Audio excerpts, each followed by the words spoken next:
Welcome to Round the World Women. My name is Patchanee Malikhao, host of this program. My guest today is from Hadley, Massachusetts. She has dedicated her time and energy volunteering to help international women get acquainted with American culture and customs. She holds a bachelor's in chemistry, and she is currently the president or chairperson of Round the World Women. I would like to introduce you to Gerry Harvey.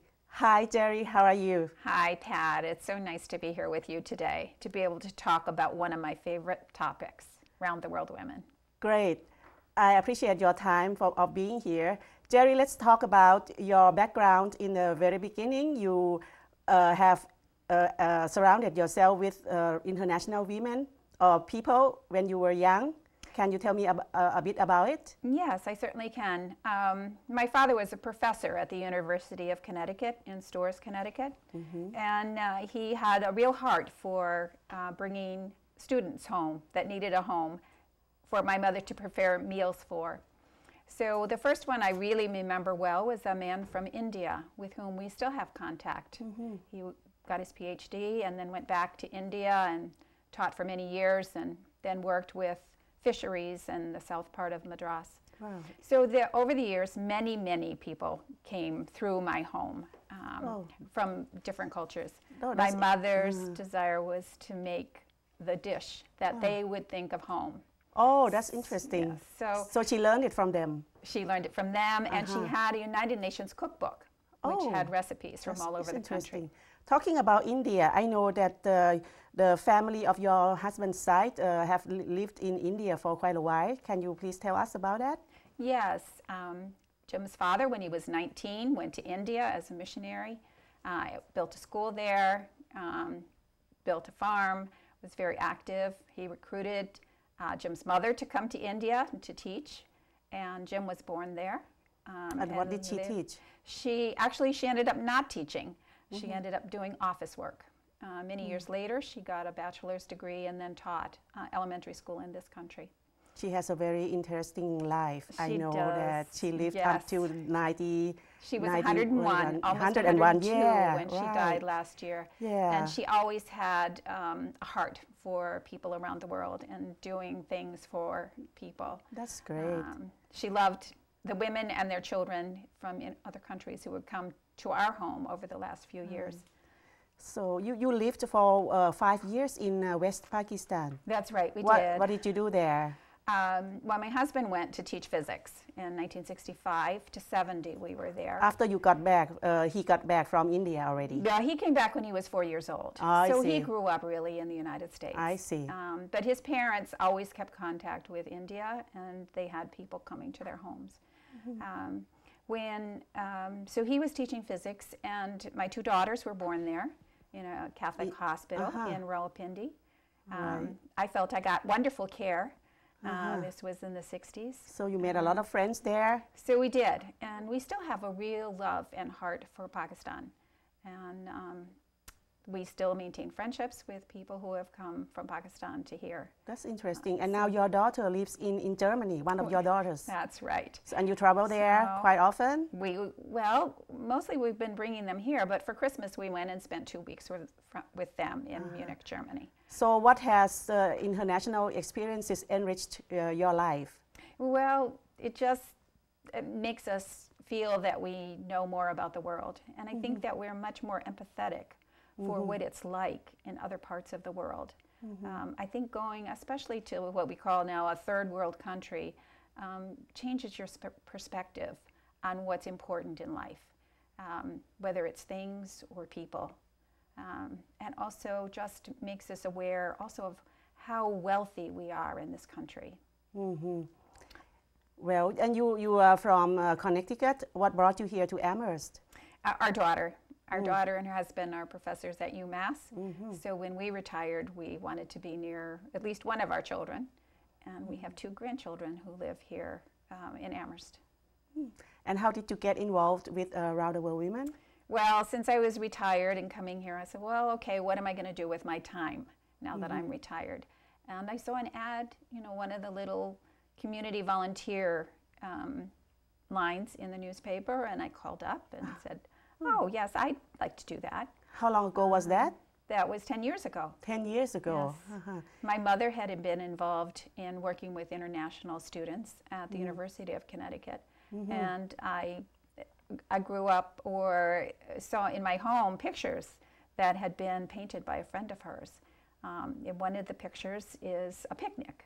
And my mother is in that photograph. So I'm hoping that we can show that on the show today. Sure, sure. Another of the pictures is a Korean family in their special Korean dress. Oh, that's wonderful. And the other was a christening of a baby from a Ghanaian family.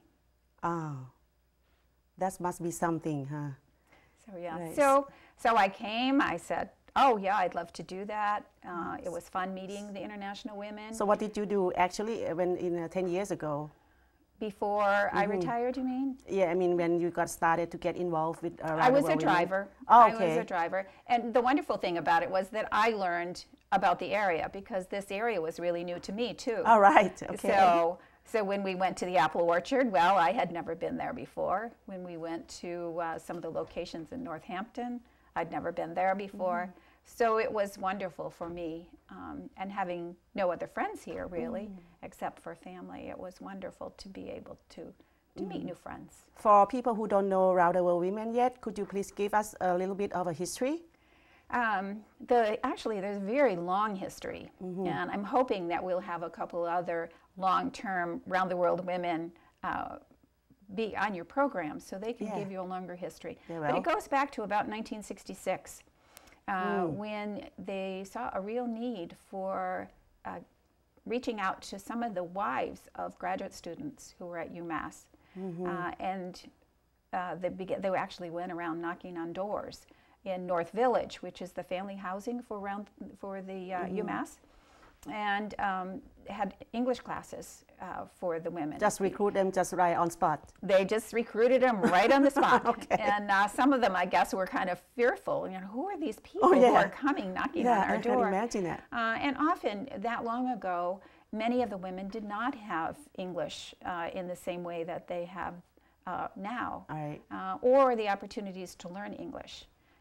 So the volunteers took them, had little groups of English classes. And then over the years, the program changed. As the women changed, the program also changed. By the time I came, we only had one program where there was actually English classes that was in the home of a woman. And I believe that you're going to be interviewing her eventually. Okay. Ray Seelig. Yeah, I contacted her already. Yeah. And then over the time, we were meeting then on Tuesdays and Thursdays. However, there were fewer and fewer women who were attending on Thursdays. And so we finally, now we only meet on Tuesdays. Right. But there are many programs now for learning English. The library is offering a number of conversation classes. We will focus on that when I talk to Ray or to Alice and Louise about the details of the program. Well, then when did you become the chairperson or the president of Round the World Women? What would you prefer, chairperson or president? Oh, I always say chairperson. Chairperson. But mostly I keep track of names. So of who's in and who's in this year. So we have 75 members this year. From how many countries? From, I believe we're up to 25 countries now. We just had a woman join from Nigeria. So that was our 25th nation. Wow. So do you have an office or use your home as an office? Oh, no, yes. I guess my home is my office. No, we have no central location where the volunteers come out of their home. Many people say, you have volunteers that drive people somewhere. We thought that didn't happen anymore. So the means of communication with them is through email and phone. Phone. And most of the women now have emails, so we communicate that way. And actually, email is the best way so far for us to communicate with the women, because sometimes Americans speak too quickly, and it's hard for the women to understand what we're saying. So if they get an email, often their written and reading comprehension is much better, or they can show it to a spouse. Right. So where did you get these women, so many? From where? Yeah, you get them, yeah. Well, first of all, the International Program Office at UMass, Nancy Condon is a volunteer with our group. She's an employee of the university. And when either visiting scholars or students are recruited, part of their package is some information about this program being available to their wives. Or if it's a woman student, the program that's available to her. So this program is meant for partners of students or scholars of the 5 colleges, is that right?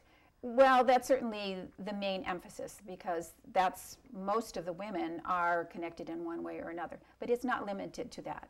Any woman who comes from another country and is interested in our program is welcome to come. We do have some women whose husbands are employed by a paper company in the Ware area. I see. And they themselves drive. We don't provide drivers really to go out of the Amherst area. So your main activity is to drive them to places, is that right? The volunteers' main responsibility is to drive them. And we have a program that is pretty much the same year to year.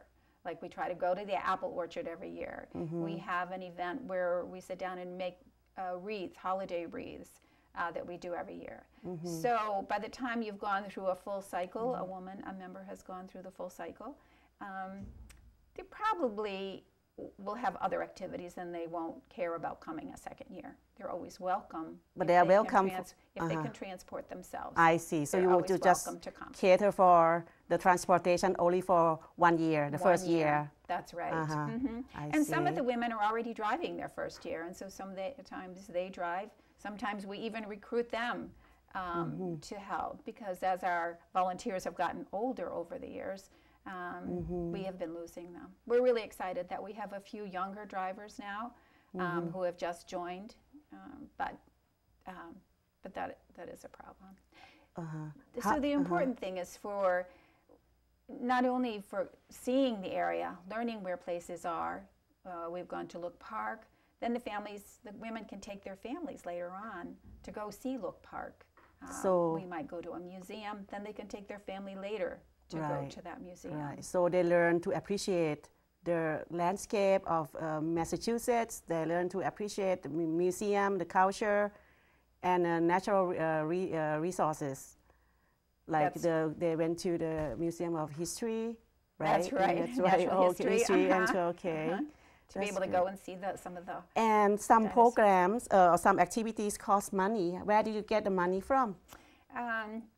Partly we do have a fundraiser once a year where people in the community are solicited for donations. Also, several years ago, a woman who had been involved in the program gave a bequest. And so we've been able to use the interest off of that. Sometimes our program, it feels a little tight. It would be nice to have a little more money.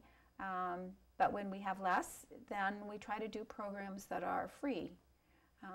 If we have a little more money, then we can do more. Do you have a plan for fundraising in the future? We have some discussion about that, but that's just beginning. We don't. Other than asking for donations, we really have not done any specific thing yet, although we've talked about doing that this spring to expand our programs. But we often think that there are many things that can be done here in the community without having to pay. Such as? Well, the events that we do, you can go to the Art Museum is free, the Natural History Museum is free. So when we go to Look Park, for example, actually they do accommodate us and give us passes to be able to take to park, and they waive the fee for us. So we've been able to negotiate some of those things. And then our activities that are doing a craft or going to a volunteer's home, those are free. Like coffee with drivers? Coffee with drivers, right. We have two of those events scheduled this year.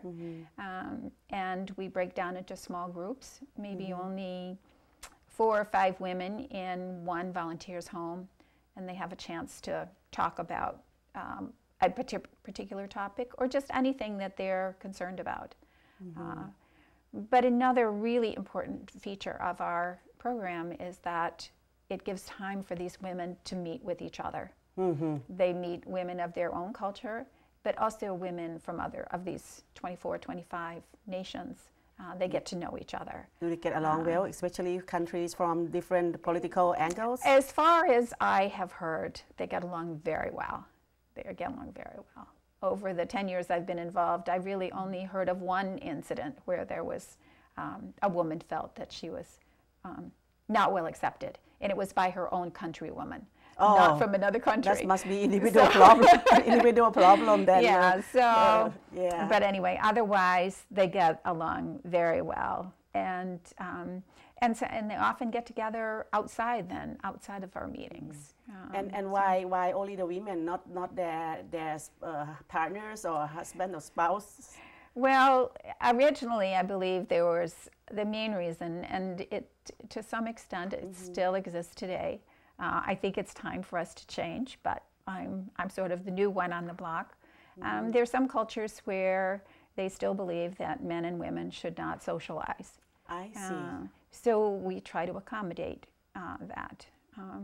My hope is that sometime either there will be a program called Round the World Men, or Round the World Person, Round World People, or Round the World Person. But so far that's the reason that we have done it that way. That's great. And how has that experiences with Round the World Women enriched your personal life? Well, I mean, it's really broadened my my number of friends. I mean, I was just talking with a friend who had gone to China. I said, "Oh yeah, I know a woman who lives in that town," and so some of the women I never hear from again, but others we maintain a friendship over 5-10 years. That's great to hear. Do you know that the other town or other cities have copied your program and do it anywhere? I know that sometimes some of the women say, "I'm going to go home and do it." In their country? In their own country. Oh. So I don't know that that's actually happened. I haven't heard of one that's going. I did hear of one that maybe was in Japan, and it didn't seem like it lasted very long. But it was not a personal experience that I was aware of. I know that other places in the United States have programs, but I don't really think as expansive as this one. I heard that the other programs in other towns, they like a lack of volunteer drivers because of the price of the fuels and so on. What do you think about the future of this program if the price of the gas goes up? Well, fortunately, so far our volunteers have been willing to do that. And I suppose one of the solutions would be just not go very far, only go places that can be reached by buses. So I think there are other ways to deal with that. And we have offered to give money for this purpose because we don't want finances to be the reason that women can't volunteer. Likewise, that's the other reason that if we do programs, we don't want to charge for the programs. I see. Because some women have plenty of money when they come here, and others, it's just hand to mouth. Just to get by. They just barely can get by.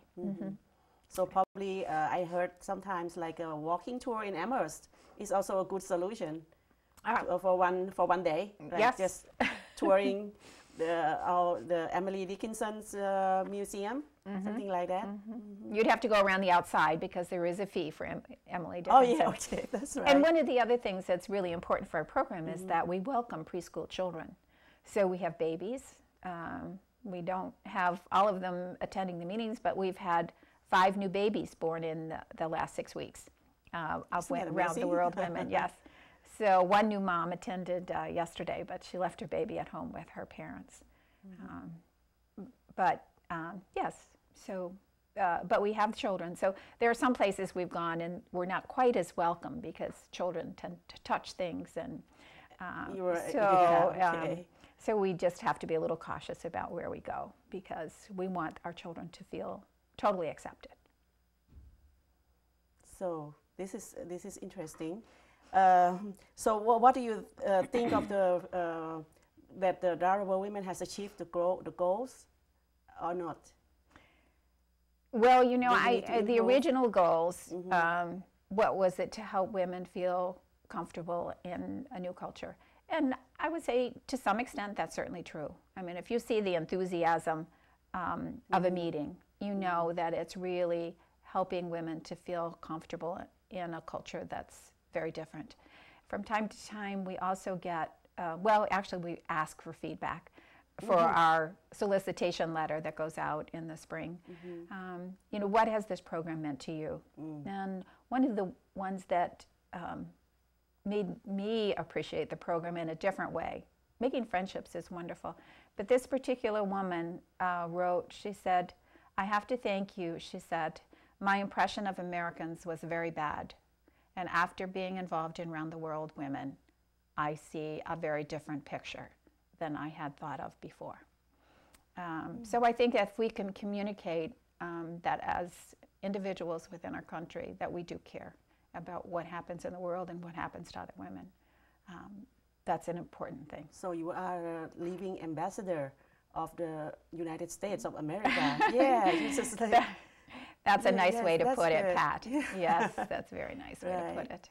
Okay, so do you think about the image of the Rowdy Women? Once you told me that you are more concerned about the wives than the visiting scholars. Can you explain more about it?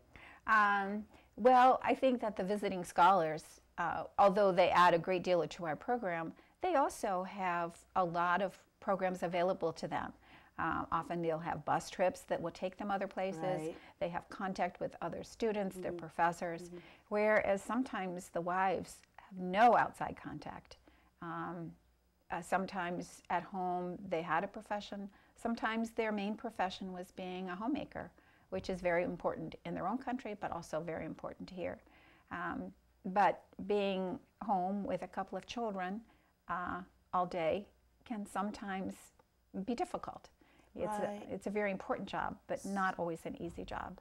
Right. So we want to be sure that we continue to meet the needs of those women. Oh, that's wonderful. That's wonderful. Thank you so much for enlightening me about the program. And I hope you all learn a bit about Rowdy Women. Please support us. Thank you for your interest.